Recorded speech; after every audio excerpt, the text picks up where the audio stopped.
The Simpsons horror house has always emphasized each of the classic films that are part of popular culture.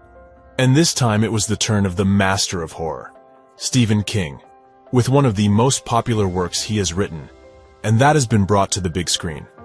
It starts years ago when little Barney leaves his house with the classic yellow raincoat, of course, with the reference to the famous boat. There in the sewer, Krusty the Clown, considered the funniest clown in the wild world, appears. Barney tells him that there are people who say he's funny, but that doesn't mean he really is. He asks for his boat back, and as usual, Krusty tells him to come closer to take it, but his sharp teeth were already waiting for him. The story unfolds in the old town of Kingfield, named in honor of Stephen King, with a friendly sign that says, "It's a friendly place to bury your children." Homer is looking for his friend Barney and notices that many children are missing, including little Apu and many others that are already known. Mrs. Ruth says that the wall is as usual, meaning they are used to the usual disappearance of children. While riding his bike, they encounter the superintendent, who is seen by Krusty, a clear sign of powers. Although Homer tells them it's a clown, they can't see him and push him near the dam, where he is rescued by Moe Slack, the comic book guy, and Marge, who happens to be really good at throwing a ball, recreating the stone fight scene. When they introduce themselves, Moe tells them they are the tomboy, the nerd, the squeals, which is a play on words with Richie and Carol. Moe actually presents himself as the black kid who's always there, according to the comic book guy. They call themselves the Losers Club, but before entering their hideout, the comic book guy tells them that Homer and Marge already have a bond, so he can't enter their hideout, similar to It, Chapter 1. Homer tells them he saw a terrifying clown, but Marge tells them he was painting his nails, and saw Krusty in the mirror, being seen by her sisters who don't seem to believe her. They even tell her that this time, she used a lot of water to remove her mustache. Moe says he saw Krusty in ventriloquist dummies, telling him he went out with his mother last night and even insinuated that they had sex. He says he saw him in his room while reading his erotic alien comic books. The comic book guy says he saw him as the corpse of his grandmother in a jacuzzi full of worms, a clear reference to The Shining.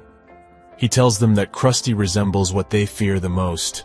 They search the Krusty archives of Kingfield's clown, and Homer pretends to look for information, but he's actually writing a poem inspired by Brasses of January, but with a small modification about needing it, like a monkey needs a banana. Marge finds an old answer from the 70s where there's a Krusty video. Homer watches each of the clown's photos and realizes that he was never really funny because he always needed applause. Just then, he tries to come out of the TV, but fails and grabs the chubby kid, whom he considers a fat child, and tries to eat him. Marge is clever enough to pass the scissors to Homer to cut his beloved costume, causing a great commotion to Krusty, who says he doesn't want to die like everyone else because he heard his parents talking about the cost of burying him as a child. Homer says that if they could hurt him, anyone can. They use all the references from It, such as the slingshot, the cherries on the bomb, and the bows. The comic book guy finds Homer's letter when they enter a theater where there's a box that Homer thinks is full of candy, but it turns out to be a failed attempt to scare him, making him the laughingstock of the children, which he considers a good thing because they never found him funny. Marge uses the cherry bombs that he swallows to give them a good show, becoming all the nightmares of the children. They go to the cliff where Homer tells them that no matter what they do, in 27 years, they have to come back if Krusty returns.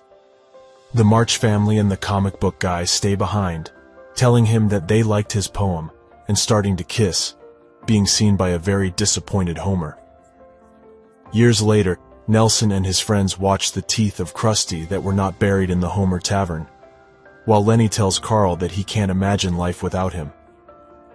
They see in the news that the children have died, and on his watch, they see that exactly 27 years have passed and the clown has returned, trying to bring the children together. Moe is a ventriloquist metalhead, and his assistant tells him they have received a message, which he doesn't take well, just like Carl, who says that a pact is a pact, leaving his rocket elsewhere. Marge is an executive discussing everything that has happened in their lives and how they have thought a lot about each other. She tells Homer that she actually imagined her becoming a sports star and not just the director. Marge says she can't go back to the town because she has children with the comic book guy, who disagrees with her returning to the town because he knows that Marge may still feel something for Homer. Marge discovers that he never really wrote the poem she dreamed of finding, but it's just a dream, waking up to a note from Marge saying she went to fulfill her promise. They celebrate in Homer's tavern, reunited with the losers group. Homer celebrates that they have remained virgins all these years, but no one tells him that it's not true. They are followed by the comic book guy with his children, who get lost on the street and end up in the TV, receiving a video call from Krusty, who says he has their children destroying their phones. The children apologize for mocking the comic book guy, saying they liked his poem, and they start to kiss, being watched by a very disappointed Homer. Years later, Lisa and Bart, who are called Lizzie and Bert, are living in the sewers with all the souls Krusty has taken over the years. Homer tells them that a long time has passed, and they are all successful and still virgins, at least him.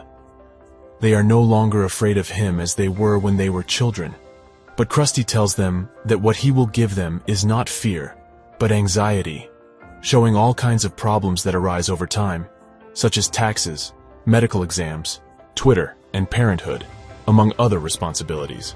They also confront the comic book guy, telling him that they know he never wrote that poem, disappointing them with the lie after 27 years. Lizzie and Bert tell them to destroy the laughing air sign to try to defeat him. With no other option, the comic book guy sacrifices himself for everyone, releasing the souls of the children who no longer laugh because they don't have the laughing air signal. They realize that without the laughing air there is no memory of anything funny, leaving poor Krusty alone as an unfunny clown. The comic book guy says goodbye to Marge, who stays with Homer and discreetly celebrates, remembering how his childhood was and how they had to deal with their traumas. Now they will be free. The chapter ends with Kong and Kodos watching them from space, saying that humans have destroyed their ancient clown. So they decide to send them new nightmares like Cujo, Christine, and many more references from King's extensive list. Finally settling on the Dominakers, a story where a mysterious object has been buried in the middle of the forest, and its discovery will cause the mind control of the entire town. In other words, the story can be summarized as the aliens saying that the humans have destroyed their Millennium Clown, so they decide to send new nightmares.